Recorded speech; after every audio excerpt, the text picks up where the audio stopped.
Muy buenas aguaconfidentes, hoy os traigo otro capítulo más y en este capítulo también os traigo un pez increíble, una de las joyas de la acuarística moderna, que creo que no puede faltar una ficha de este increíble pez en mi canal. En este caso vamos a hablar sobre el Hypancistus inspector de la familia de los loricáridos, el conocido como L201 o en la terminología inglesa, en la literatura inglesa se le conoce más bien como el L102 o incluso se ha confundido con el ED142 o depende del tipo de literatura que estemos buscando, lo podemos encontrar incluso como el L033. Esto debido a lo que siempre hablamos con la familia de los loricáridos, son peces que realmente taxonómicamente están presentando constantemente diferentes variaciones de nomenclatura y no solo de nomenclatura, también van cambiando de familia de loricáridos, como pueden ser de Hypancistus a Variancistus, o incluso van cambiando dentro de la nomenclatura de las Ls. El nombre común de estos animales es el loricárido inspector o el pleco bola de nieve, uno de los clásicos dentro de la familia de los loricáridos que todo el mundo conoce, sobre todo cuando empieza a explorar esta increíble familia. El descubridor fue Ann Brewster, que lo descubrió en 2002, es decir, es un pez relativamente nuevo. Para que nos hagamos una idea de todas esas especies que están actualmente descubriéndose, como la Rasbora galaxy, la familia de los loricáridos sobre todo, están a día de hoy también descubriendo un montón de especies, clasificando todas esas especies, realizando cambios a nivel de familias, de ejemplares, de un sitio a otro.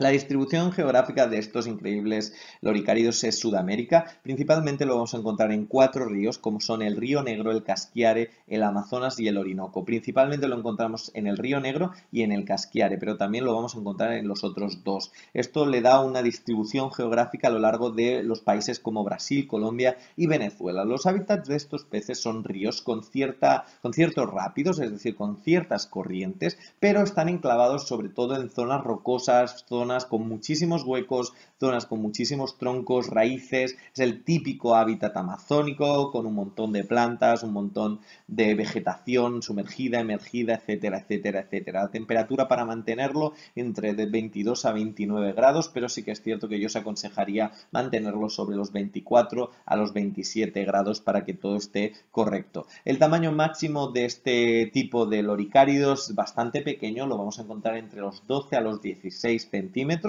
y también el acuario necesario para mantenerlo lo podemos tener un acuario comunitario de más de 100 litros. Sobre todo nos vamos a centrar en que en este acuario haya bastante hueco, bastantes raíces, bastantes piedras, bastantes troncos. Es un pez que agradece importantemente que dentro del acuario hayan bastantes cavidades, bastantes cuevas. Podéis poner pizarra, podéis poner tubos, pero es un pez que normalmente por su cierta timidez suele esconderse en estos lugares y es de vital importancia que dentro del acuario tengan estos huecos para que puedan ocultarse. Es importante también que tenga una vegetación frondosa, con muchos troncos, con muchas piedras en general y también, aunque es un pez relativamente robusto, no hay que sobrepasar los nitratos ni la materia en descomposición en el sustrato, ya que a veces cogen enfermedades y también no son muy dados a los niveles de nitratos o nitritos altos. Evidentemente, nitritos y amoníacos siempre a cero. Hay que realizar también unos cambios de agua de entre el 10 al 15%. Hay que ser bastante generoso haciendo estos cambios, recomendado una vez a la semana.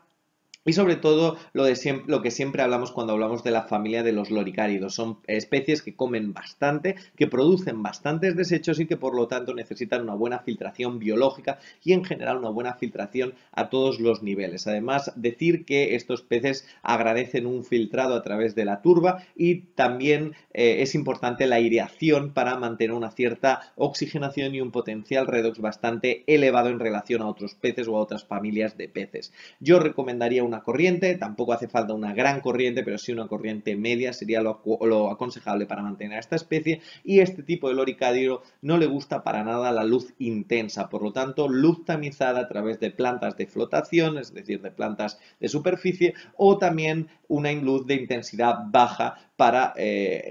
para que el animal se sienta más cómodo dentro de su hábitat, dentro del acuario. Agradece también los sustratos de granulometría fina, entonces sí que es cierto que no hace falta que sea arena, pero sí que es cierto que cuanto más los granos sean pequeños, más fácil estos animales se van a encontrar a la hora de moverse por el sustrato. Los pH normalmente entre 5.0 al 7.5, pero sí que es cierto que no es un pez de un pH alcalino, por lo tanto yo pondría el límite en el 7.0, 7.2 a nivel del máximo para mantener el pH. Hay que recordar que este animal vive en un hábitat amazónico. El GH entre 4 a 12. También aguas relativamente blandas, las típicas aguas que encontramos en esta zona, y hay que decir que la alimentación de este Hypancistrus es básicamente carnívora. Es un pez omnívoro en términos generales, ya que puede comer con cierta variedad de alimentos, pero sí que es cierto que este Hypancistrus tiene una cierta base carnívora, es por eso vamos a darle bastante proteína a nivel alimenticia. La podemos dar a través de la larva roja, la podemos dar a través de pequeños trozos de gamba, de pequeños trozos de camarón. Le podemos dar, también acepta bastante bien las pastillas de fondo. Aquí también le vamos a suministrar a través de las pastillas de fondo pues lo que sería la espirulina, otro tipo de nutrientes a nivel de vegetal, ya que es bueno complementar también esa dieta no solo con proteína animal, sino también con una cierta, con unos ciertos vegetales que también le faciliten una gama de nutrientes bastante variada. El éxito para mantener también el color y la salud de los Hypancistrus en general, o los de los Variancistrus o de los Panaques, es un producto de calidad y una gran variedad de nutrientes y vitaminas que reciban a través de la alimentación. Es por eso que cuanto más variada, cuanto más amplia, centrándonos en la proteína y en la dieta básicamente carnívora, más nos va a lucir nuestro animal. También podéis darle acelgas, espinacas, lo típico que normalmente damos a otros loricáridos, y también podéis darle calabacín, también come comida congelada, en términos, por ejemplo, de que les encanta el misis, les encanta la artemia, es ir variando y ir ofreciéndole una gama, un abanico de alimentos que se adecúen a las necesidades de este pez. El temperamento, en general, el loricárido, podríamos definirlo como un pez relativamente territorial, pero sin demasiado territorialidad, como puede pasar con otros, por ejemplo, la familia de los Variancistrus. Este Hypancistrus, a veces con sus propios congéneres, sí que es cierto que si no tienen suficiente espacio o si no tienen suficientes huecos, sí que suelen crear luchas territoriales, pero si le ofrecemos un acuario lo suficientemente amplio, con lo suficientemente huecos, sí que es cierto que las peleas solo se van a ver reducidas a la época reproductiva y poco más, pero para ello necesitamos grandes espacios a nivel de acuario y también suficientemente territorios distribuidos a lo largo de toda la superficie de nuestro acuario. La actividad de estos animales suele reducirse principalmente al crepúsculo, son crepusculares, lo vamos a ver con mayor actividad a medida que se vaya reduciendo las luces del acuario o cuando una vez estén apagadas, y también tiene, como he comentado antes, una cierta tendencia a ocultarse, por lo tanto sí que se va a sentir más cómodo en todos los huecos que le vamos a proporcionar a estos animales. En relación a las plantas, normalmente no suele comérselas, en relación a otros animales que no sean de la familia de los loricáridos tampoco suele tener problemas, y que es cierto que hay muchas veces establecen territorios en zonas concretas del acuario, y hay veces que si algún pez, especialmente los loricáridos, pero si algún pez de otro tipo suele acercarse a esa zona, a veces podremos ver cómo lo echa de esa zona. La zona natatoria de estos animales sería la zona demersal, lo encontramos siempre en el sustrato, pero también lo vamos a ver incluso boca abajo dentro de una cueva, lo vamos a ver en los troncos encima, suele tener una tendencia a la parte media-baja, podemos decir. La longevidad de este Hypancistrus suele vivir unos 5 a 8 años, y la experiencia para mantenerlo, yo lo definiría como una experiencia media. Sí que es cierto que no creo que sea muy compleja, pero cuando mantenemos a esta familia, sí que es cierto que tenemos que tener ya unos conocimientos a la hora del mantenimiento, de las rutinas, de tener el agua en su punto justo, saber muy bien cómo defender variaciones de parámetros que a veces no controlamos. Tenemos que tener muy bien a mano el control de nuestro acuario. Además, es recomendable las aguas bastante maduras para mantener a estos peces. No son muy dados a las aguas nuevas o aguas con cloro o este tipo de cosas. Estamos hablando de los loricáridos que en según qué términos le puede afectar pues los nitratos, los nitritos, un exceso de fósforo, estas cosas suelen realmente llevarse a nuestros animales. El dimorfismo sexual de los Hypanthisthrus, o al menos del Hypanthisthrus inspector, digamos que los machos tienen en las aletas laterales el primero de los radios, como suele pasar mucho con la familia de los loricáridos, es un poco más grueso que todos los demás. Entonces, también es cierto que los machos desarrollan en la zona interopercular los famosísimos odontoides, que son como unos pelos en los flancos laterales, y las hembras en este caso son un pelín más oscuras que los machos, tienen el vientre más abombado. La cabeza de los machos suele ser más grande. En realidad es bastante sencillo cuando son adultos y sobre todo en época reproductiva diferenciar el sexo masculino del sexo femenino de esta especie. La confusión que hablábamos antes, por ejemplo, Ann Brewster,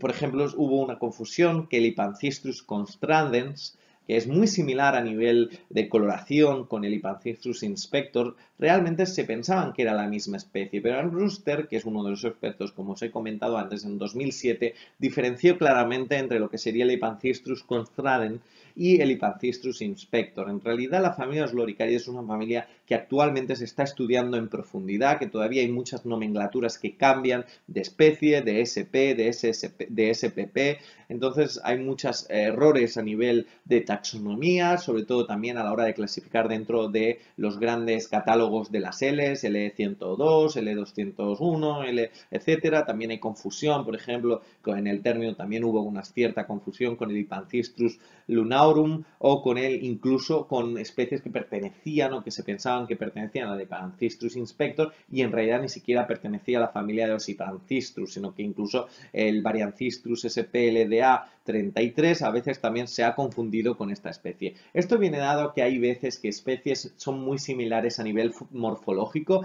que lo único que varía es el tamaño del punto, que lo único que varía es la cantidad de puntos a nivel de vista, luego a nivel, eso sí, científico, taxonómico, y ahí entraríamos en lo que serían los radios, las placas óseas que tienen en los laterales, el número concreto de placas óseas, pero digamos que para el ojo poco experto en este sentido en relación a los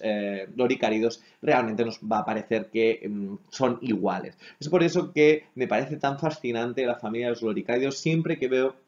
un loricárido, sé que son caros, sé que a veces cuesta un poco más comprar según qué tipo de loricáridos, pero es que son actualmente joyas de la acuarística, son peces descubiertos hace poco, son peces que actualmente también presentan una cierta destrucción del hábitat y están en detrimento dentro de los hábitats, por lo tanto probablemente dentro de 10-15 años sea imposible encontrarlos y es lo que siempre digo, son joyas, son cosas a mantener dentro del acuario que para personas experimentadas es un auténtico lujo. El precio del Hypanthisthrus inspector normalmente está entre 35 a 60 euros el nivel pequeño, que serían, estamos rondando los 3-4 centímetros, es lo que normalmente se está vendiendo comercialmente, pero a nivel de a medida que estos animales van creciendo, obviamente van cogiendo precios incluso desorbitados. 300 euros se podría vender perfectamente un Hypanthisthrus inspector adulto. Lo dicho, un increíble pez. Espero que os haya gustado, espero que los que lo conocíais hayáis disfrutado con esta ficha, los que no, sencillamente daros las gracias a todos por comentar, por darle a like, un saludo y como siempre digo, hasta la próxima.